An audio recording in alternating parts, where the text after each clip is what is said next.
So every Friday night, a little tradition of Neddy and myself to have a pizza night.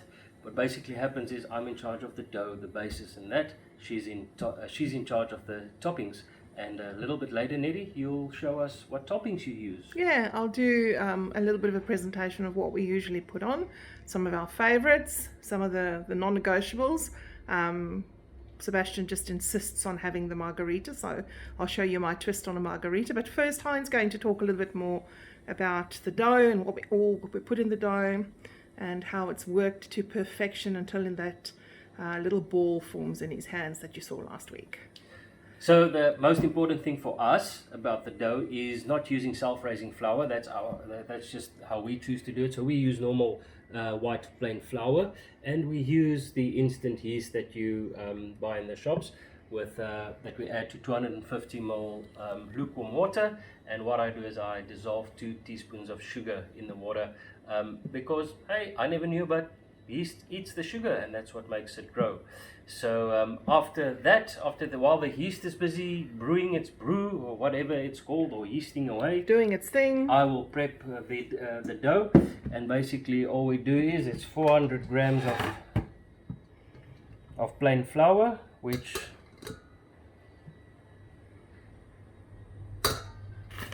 So what did you do there, Hein? Did you weigh the bowl and the sieve? I just zeroed after I put the bowl on, otherwise we might have, what is it? Bread. 575 grams of, we'll have extra dough for pizza bases then, but you know, don't fix a bicycle if it ain't broken.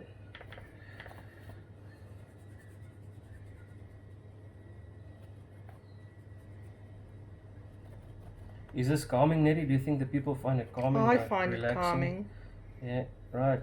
Oh, we've 403 grams. Yep. A little bit for luck. We'll take that. And we'll put the flour just within reach because we'll need it later. And we'll put the scale away. Is that a song? Scale away, scale away, scale. And then I'll make a little dam. Is that what you call a little dam? Or indent in the flour there. And then we'll add what's that? It's two teaspoons of salt. We use the Himalayan rock salt, the pink salt, one, yeah, because it's got a little bit less sodium. Sebastian and I adore salt, Hein not so much, so I figure if we're going to eat more of this, we might as well be a little bit healthy about it. So what's next, Hein? So the one thing about salt is to remember is don't overdo the salt. Not only won't it taste good, but you'll also kill the yeast because yeast eats sugar, but it dies on salt. And that is 3 tablespoons of normal good old olive oil. It's the virgin olive oil, isn't it? That's correct. Right, and what is that? yes, the beauty. There's the magic stuff I told you about. That'll go in there. Oh, it smells strong. That's exactly what it should do. Sour. This is what makes sourdough bread so good. Hey? Now comes the fun part. You dig in with your hands and just start mixing it away.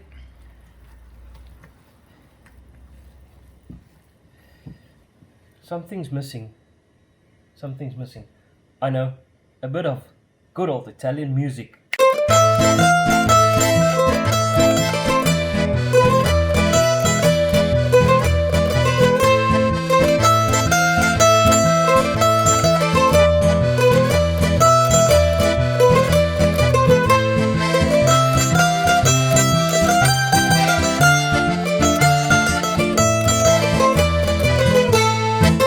So Hein, just for our viewers' sake, what is the key secret with a dough like this? How do you know when it's ready? How do you know when it needs more flour? What's your indicator? Neddy, as you know, our grannies used to say, a dough is ready and good to go when your hands is clean and the bowl that you're kneading in is all clean as well. So, oh yeah. But there's also a kind of a feel to it. I don't know how to describe it. As you work with it, and the more you do it, the more you make the dough, you get to know exactly when that dough is good. And you'll see, I'm going to take it out soon and then start working on the cupboard.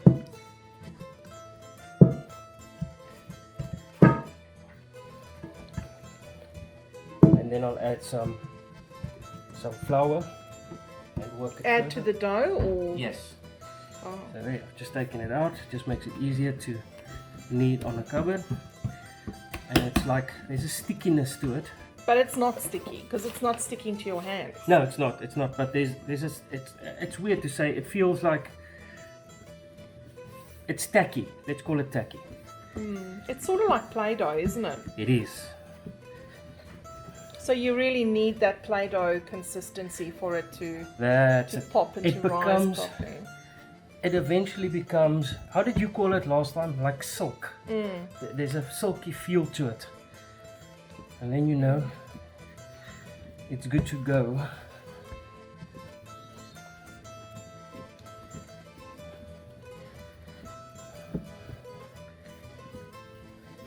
Where did you learn this kneading technique? From watching your gran.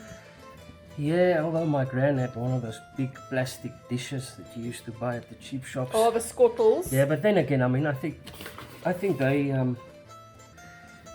made like what 4 kilos of. Yeah. Of, Well, they made their own bread. Yep, 4 kilos of dough every morning. You know, I remember growing up, and this is a fond memory of waking up. And smelling it. First, the sound of Oma busy kneading.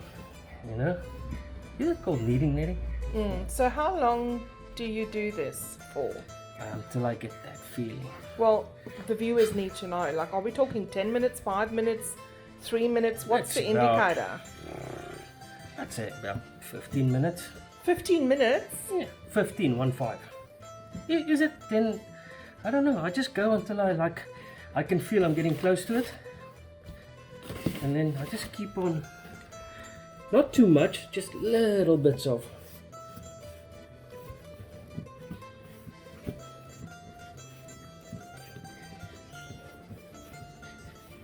Work the magic. Work the magic. And at some stage, you just get there's a certain texture and a feel to it, like there, and you can see my hands Yeah. Just put it on the bench. I'm going to zoom in so hopefully they can see. That's what I meant when I said silky. It's very smooth. You can't see any evidence of flour or salt granules. It's just really, it looks soft. So the next step now is we need to prepare it to go out in a bit of heat, and So do you put it outside, do you? yeah, wherever there's a bit of heat. If there's no heat, a simple trick is to fill up your kitchen sink with some hot water, pop it in there. So basically you take What are the you dough. doing now? So Go take back into the dough. same bowl. Yeah. What did and you there's put a in bit there? of, Olive oil. Olive oil, just so that when it does, It doesn't stick. Yeah. So just a drizzle of olive oil. yeah. Just You work flatten out it? there. Yeah, just a bit, so to cover the whole bottom. Give it more contact area with the heat. And I think it's important to use a stainless steel bowl like this one because it sort of allows for heat to be centered on the dough rather than a wooden or a glass bowl. Correct. It really holds the heat nicely, especially if you're going to be putting it outside. Yeah. So we're going to cover it though, yeah, because of flies. I'm going to cover it here with Is that Glad wrap? Glad wrap, and then remember one thing: you've worked with oil, you work with flour. Yeah. So just clean the edge of the bowl And dry. and dry Otherwise it properly. the Glad wrap Otherwise, the doesn't Glad stick, wrap yeah. doesn't stick. Yeah. Most of the times it doesn't stick, but I got it to where it does work. And I normally just stir it off with hand, but I'll do it properly this time. I think.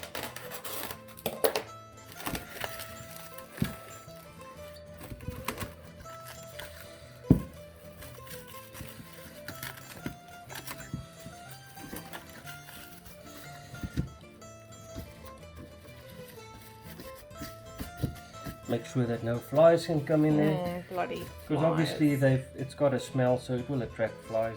We might just leave this inside because It's hot enough today. yeah, and that's it. So now yeah. this little man will do its trick. It will rise and We will later today, when we're ready to start the pizzas, we'll knead it down once again, and then We'll I'll show. start. Yeah, we'll show it, how and then I'll process is. start making little balls. Excellent. Oh, bellissimo.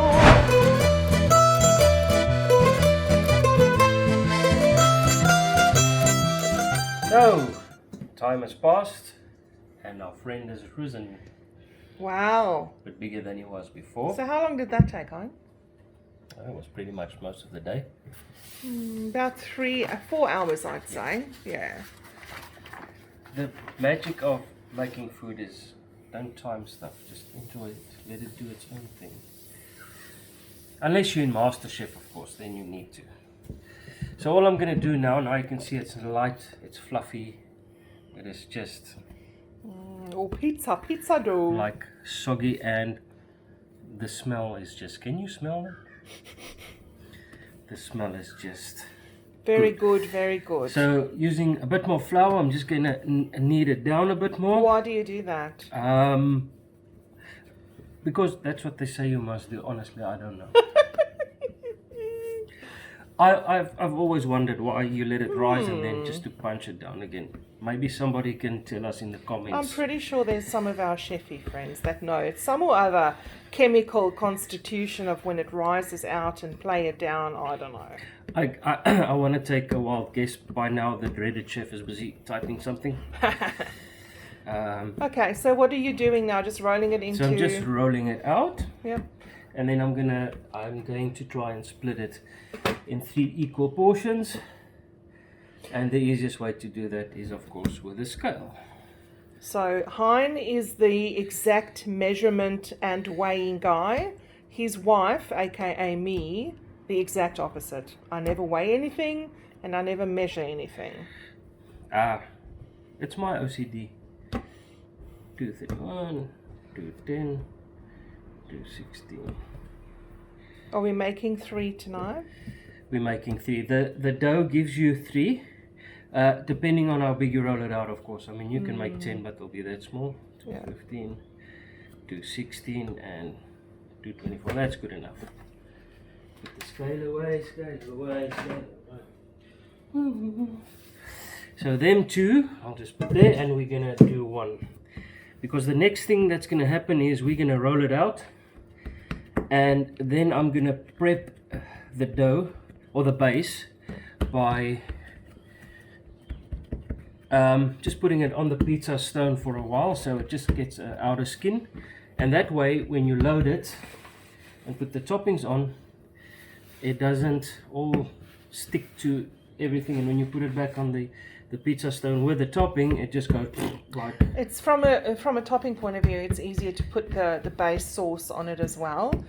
It sort of doesn't soak into the pizza base too much, which is when you get that really gluey taste to the base. So it's better to put the toppings on a solid foundation rather than a gooey soft foundation. So this is where I watched a few YouTube videos, and this is where the Italian mates of mine, Federico, and them will go and start doing that, and you know, it goes bigger and bigger. I'm not that brave yet. I'll use the naughty husband tool, aka rolling pin. That's it. So how thick do you reckon the base should be? I What's the ideal so it's not too doughy? well, But we like a crusty crust. that's it. Yes. So crispy and really not soft. That's it, Chris. So at the end, when it's done, it's really crispy and thin. It's not the main part of the dish. I'd like to get the texture that they do when you go to a restaurant and you eat a wood-fired pizza. And also, we never worry when it's not perfectly round. So the reason you're sprinkling flour onto the pizza dough is so that the rolling pin doesn't stick to it? Yeah. Well, I try and constantly make sure that nothing sticks to it, and it will stick to nothing. So you see, when I put it on the board, I will just give the board a coating as well. And it's not heaps of it, because if you put on too much, you know what happens, your pizza becomes all Tastes like a floury. bat roll. Yeah. No, it's not good. So that's it there, I reckon. It's nice and thin. It's nice and big. It's nice and big. The size we always aim for. And now I'm just going to put it on my state-of-the-art Not pizza serving woods. pieces. Very expensive branders. It's called a la Bunnings. Works for us for now. The nice thing is I just cut the wood with a knife. I didn't even use a saw. There we go. There we go. So now I'm going to take this out to the Ziggy. I'll fire up the Ziggy to get to about 200 to 250, 300 degrees Celsius. I'll pop this on. We'll show you on a video how this then progresses, and we'll come back. We'll do all three of them, and we'll come back and let Neddy loose with her toppings.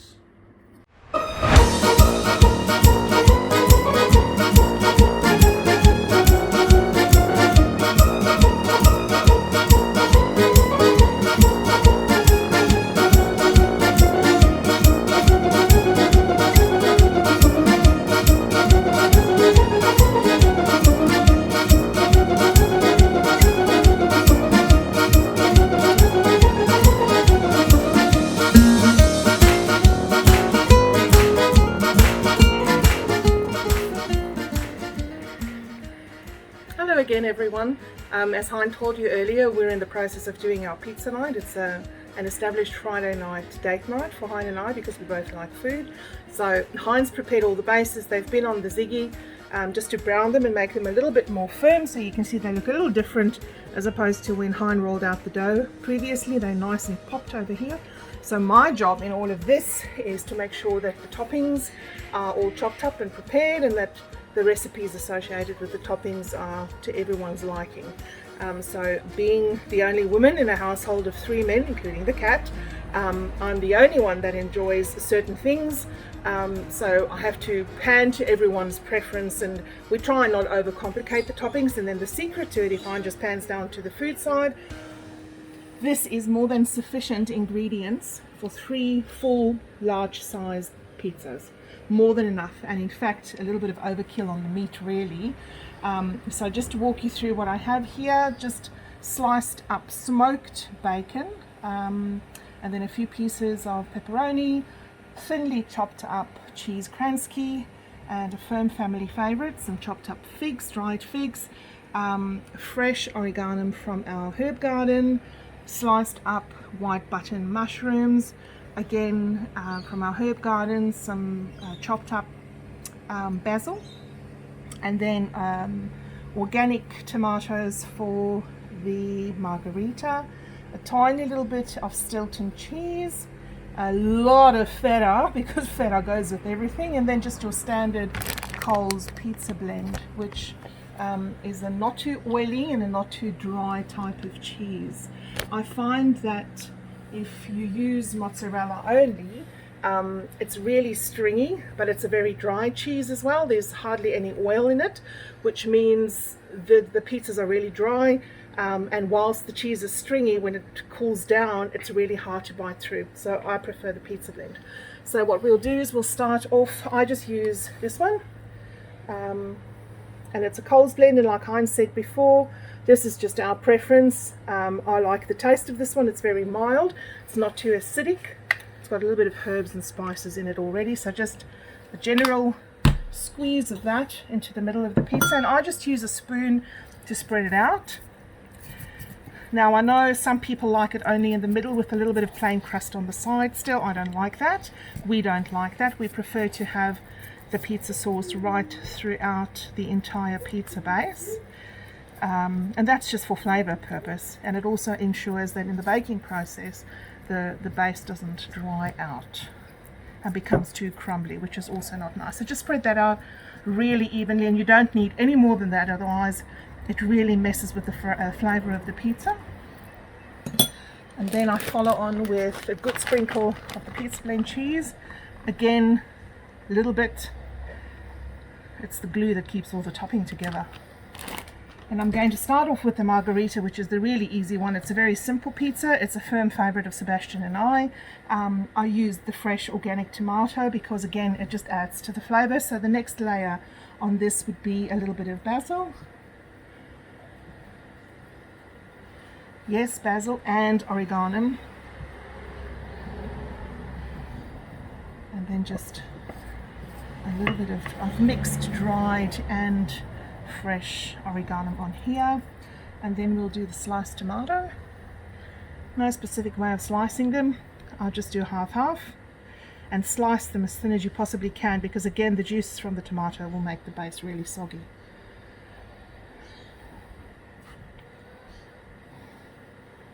What do you think, Nettie, is the secret to toppings? I mean, margarita is basically a fixed recipe that you can play with. But if you want to start playing around with toppings, for example, I'm going to mention that we in our house created our favorite, and that's the fig and what's it, camembert? Is it fig and Yeah, so we do I'll get to the fig and the bacon and the blue cheese one later. With the margarita, if you can just pan down again, Hein, it really is an easy base pizza, and you can do anything with it as long as it has a bit of oregano and fresh tomato on it to keep to its true sort of nature of the pizza. I like a little bit of thickly sliced feta, and I'll explain to you why I say thickly sliced, because feta is a very moist cheese and it melts beautifully. So wherever you put it down on the pizza, you'll have those beautiful big white melted cheese dots come up once it's been in the Ziggy. So I just pop on a few blocks of feta. See, it's coming apart, that's how fresh it is. And then we'll end off with another good dollop of the pizza blend, shredded cheese. Not too much, again, otherwise you're overloading the pizza. Now, to answer your earlier question, Hein, there's no secret to pizza. You can do whatever you want. I know when I was growing up, pizza used to be the leftover dish. So everything that was left over in the fridge on a Saturday afternoon, Mum would make pizzas with that. Whether that's leftover bacon, cold cuts, anything really. I try and keep it simple. And then on top, just a few more sprinkles of the mixed, dried and fresh oregano, and then it should be good to go. And there's your margarita. Perfect. So simplicity counts. You wouldn't put too much acidity without balancing it out with something creamy, and that's why I put on the feta. So the feta and the cheese combination really puts the creaminess into the already very acidic pizza, and it takes away that sourness of it, I guess. So that one's good to go. Okay, so for the second one, I've already pre-prepared the base with the pizza sauce. I'm going to do the bacon, blue cheese and fig one now. We'll start off with the pizza base sauce, a light sprinkle of the pizza blend, shredded cheese.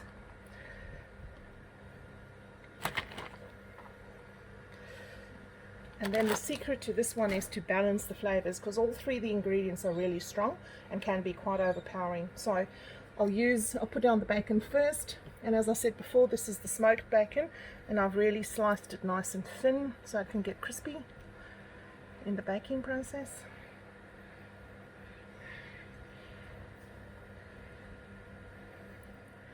And there's no science to this one. You really just like you would paint a canvas, you just put it on the way that you like it.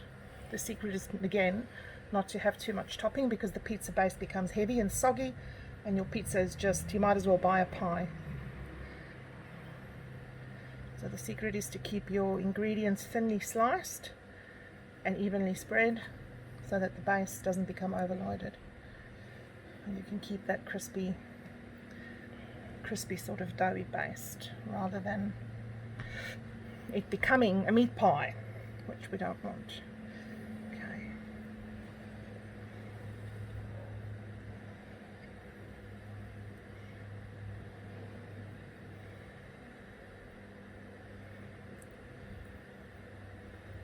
All right. I'm only going to put a handful of dried fig, because these figs are actually quite soft still. You don't want them to melt away completely because then they become jam. Oops.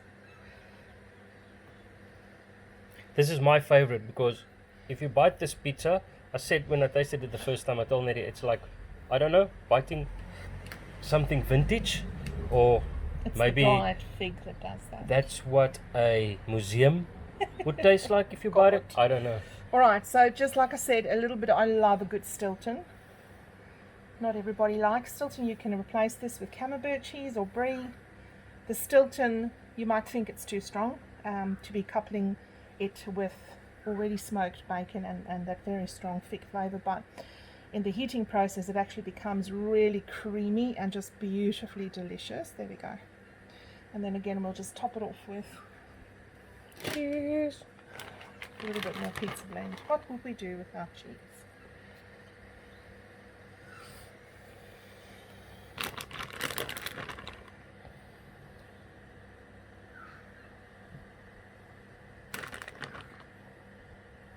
Okay, and it's done.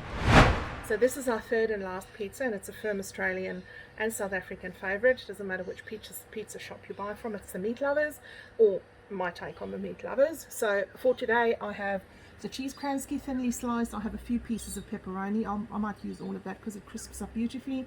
I'll use some of the leftover feta, leftover basil, and then definitely a good dollop of mushrooms. So for this one, again, I've just prepared the base with the Coles pizza sauce. And again, it can be any sauce if you prefer. Sometimes I make my own because I feel the punch is a little bit stronger. I like to put some chili on, but Sebastian doesn't like that too much. And I've put some of the pizza shredded cheese on here. Next step would be just to pack in some mushrooms. Now, in the cooking process, you don't have to pre-cook any of your ingredients that you decide on. And especially the mushrooms in the cooking process, you would think that because they're so full of moisture, you would think that applying heat to them would soak the pizza base, but it doesn't. The heat, because Hein puts it on indirect heat, don't you, Hein? Yes, I do.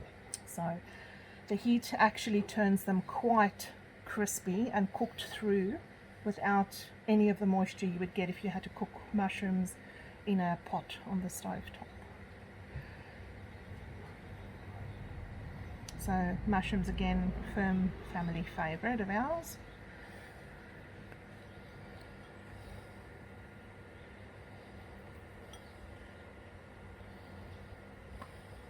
There you go. And then I'm just going to lift this up. I'll just add the pepperoni.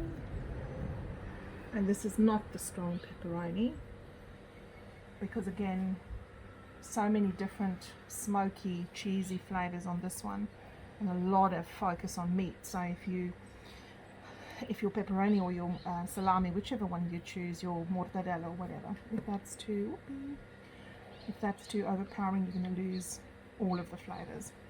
Okay, and then just standard good old cheese kransky in between, top it off.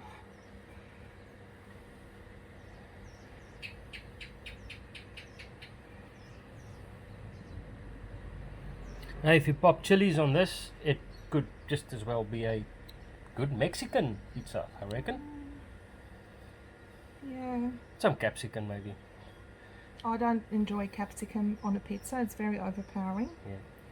What's the secret? What's the one golden rule with pizza that any Italian will tell you? No pineapple. No, that's not true. It is. That is just not true. It is. Italians say No, it's not true. can't be called it's in Italy it's And you illegal know, it's call it a personal, pizza. personal choice, home. Yeah, it is. Sometimes people eat banana on I know. pizza. Yes. I think it's because My the rule fact of that thumb is just no sweet. pineapple is just overpowering. So once you bite a pineapple, all the rest of your food tastes like pineapple. Yeah. There we go. This one's a little thicker, so Hein will keep it on the Ziggy for a little bit longer because of the volume of topping we've got on here. A nice dose of the basil, and then we end off with the pizza blend. Now I will let you in on a little secret about this pizza blend cheese. it's a multi-purpose cheese because there's all sorts of cheeses in here. So it's really tasty on a cheese tomato toasting. Melts beautifully. And there you go, we're done. I'll just top off the last little bit of fresh basil to make it look nice. And there we go, all done. So again, this is our take on it all. This is just what we like as a family. You can put anything on a pizza, that's the beauty of it. A little bit of leftover ground beef that you maybe cooked tacos with the previous night is beautiful. You talk about a Mexican pizza, leftover taco meat is perfect with a bit of avocado and feta. But this is our take, simple, easy, and really good to eat. So we're talking about the Ziggy the whole time, and Nettie and myself decided to invest in a Ziegler and Brown, or lovingly called the Ziggy 3-burner, and that's where we make our pizza. So just the way that you set it up, so the Ziegler and Brown has got the triple grill. It's got 3 units of flamers, so we've got one on the right hand side, one center, and one left. So earlier on, when you saw the footage of me prepping the bases, the center grill was on. For this purpose and for grilling the pizzas, the center grill comes off, and we just use the side ones, and that causes it as indirect heat. That means the pizza will go nice and crisp and brown, as you'll see later, but it won't burn the bottom. Now, for those guys that just invested themselves on the Ziggy group, that invested in a Ziegler and Brown, if you haven't got a pizza stone yet, get it. I could never understand how this thing can make a difference, but it does. Our first pizzas were in normal pans. Yeah, it was okay. We bought this, and it just changed the way the pizzas taste. The other thing we do, I'm not going to do it tonight, but I bought a small little smoker box, and sometimes I take out this grill and I put the smoker box down there with some wood chips, and it gives the pizzas that nice wood fired taste as well. So let's put a pizza on and we'll send them off.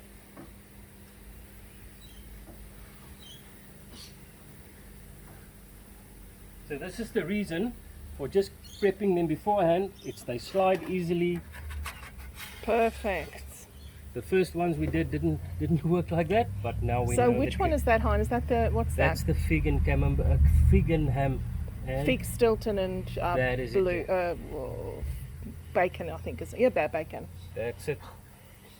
All right. So now we'll close it up, and I'll get the temperature anything between 200 and 250 on the Ziggy, and yeah, we'll just leave it until it's nice and crispy. We'll show you when they're all done.